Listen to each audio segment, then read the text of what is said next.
So they're pretty good, Mississippi State, and they're really good at home. Um, they score like 85 points a game at home. They shoot 40% from three at home. That doesn't mean they can't win on the road because they've had some great wins.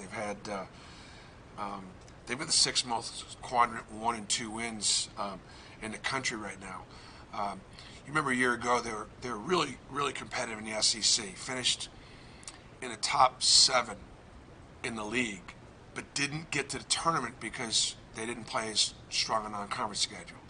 They played a very tough non-conference schedule with a veteran team, and they did really well. Um, and they got beat really one time that would be at home to Ole Miss. Ole Miss played great at Mississippi State. They're 9-1 at home now, with the one home loss to Ole Miss. Veteran team, um, really good offensively. Got multiple weapons. Peters is one of the most improved shooters in the league. Strong downhill driver that now can shoot it. The Witherspoons are both great athletes that can score on many levels. Holman, was a test the waters power forward a year ago, and he can shoot the three and a great passer. Adu is a dominating inside player physically. Um, let's see. They got Perry coming off the bench, and Perry was a highly recruited high school player and big kid. Remind people a little bit of Austin physically, but he could step out of the perimeter. So it's a very strong team. Picked in the top 3 or 4, I think, in all preseason, along with Tennessee and Kentucky and us and maybe a few others. I think Mississippi State was a team that everybody recognized was going to wind up being there at the end of the year, and they've won 14 out of the last 16 matchups we've had at Mississippi State. And you know how far Auburn basketball's come when this game's a sellout, and I'm very pleased to report that once again part of that sellout will be a bus that is leaving Auburn tomorrow and going to Starkville full of our tip-off club members and some students. And so thank you to the tip-off club for sponsoring the bus. And so we'll have some witnesses over there supporting us in Starksville.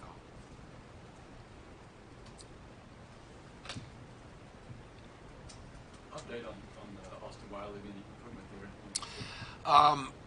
Progressing. I'd say I think they're pleased with his healing. We talked about it being a couple of weeks, and so next week will be the beginning of his full second week, and so we'll see how it goes. He's absolutely going to go on the trip with us to Mississippi State, but he won't play.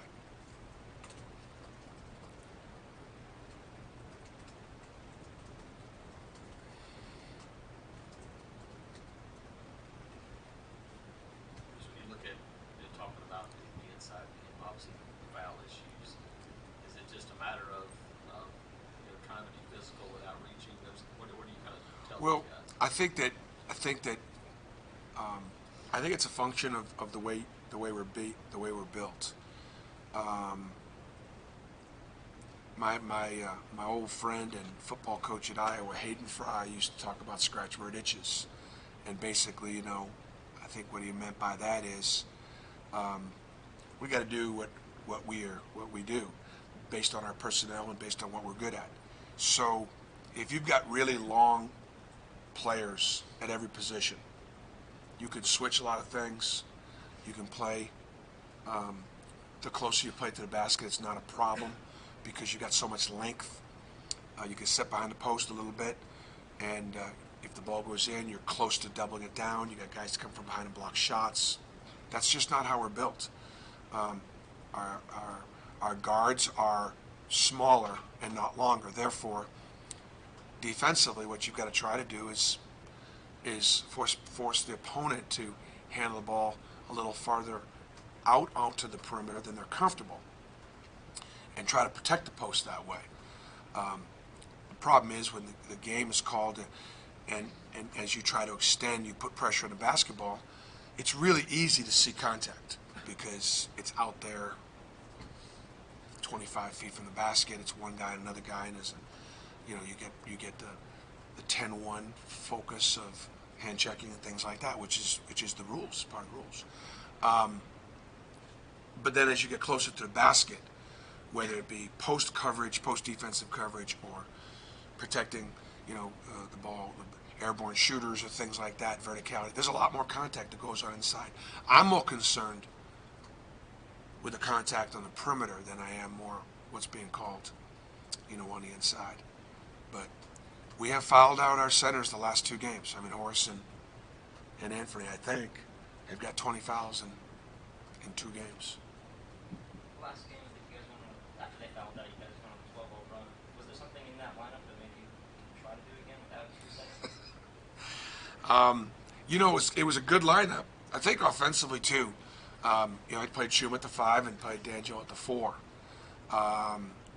But it really was out of necessity because we didn't have any other bodies left. I had 1 center at home in a boot, and I had 2 centers on the bench with 8 minutes to go in the game at South Carolina with 5 fouls. So, but look, having 2 shooters out there on the floor allowed us to spread the floor a little bit. And offensively, I thought we, did a good job. Now, defensively, we needed some stops and we weren't able to make some plays, and so I don't think that we will scheme that lineup only simply because it's just too small to be able to compete.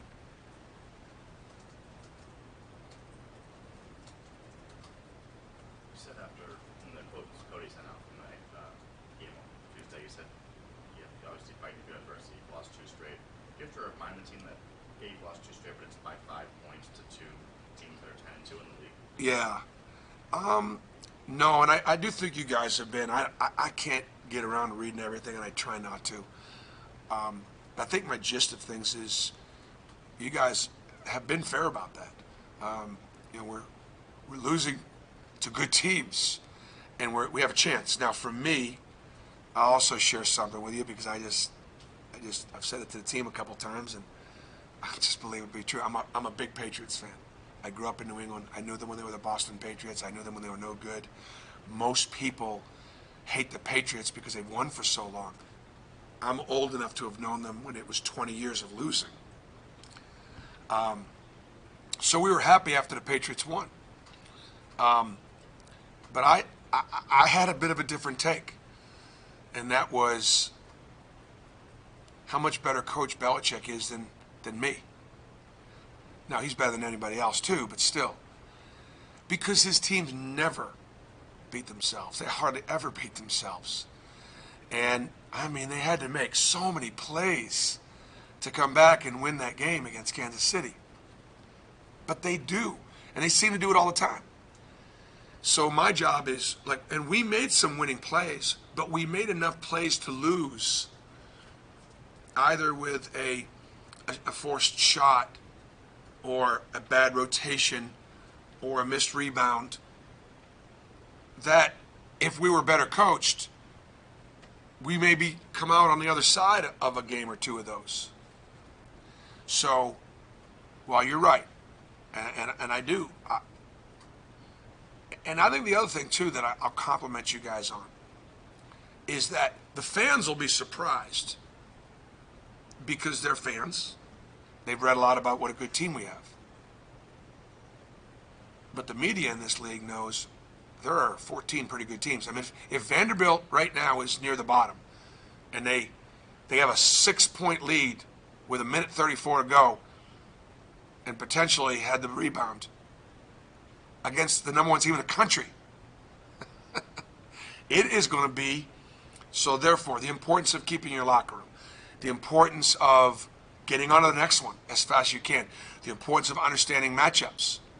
And I think early in the year, again, I alluded to it. I'm sure you could find film of me saying, I think we have a chance to have a better team than we did last year. But we're going to lose more games than we did a year ago. And I think you'll see that dating quite a ways back. And it's really because the league is really good. So, but at the same time, And I probably haven't told the team this, but I'm going to tell them this one, okay? You're actually going to get something before they're getting it. I've been in leagues before and I've been in the SEC before, where when you played other teams, a loss could knock you out of the tournament because they were that, their RPI or now their net would be so low. And or if you were on the bubble, which a lot of us are going to be, there was only Kentucky or Florida or maybe one or two teams left on your schedule to get off the bubble. And yet they were all going to be hard games. So the fact that they're all hard games, but they're all worth something, is a real positive for our team. So the league's in a good spot from that standpoint because you could lose 3 or 4 in a row, you can win 3 or 4 in a row, and you can still be in a pretty good spot because of who you're losing to and who you're beating. That's good TV.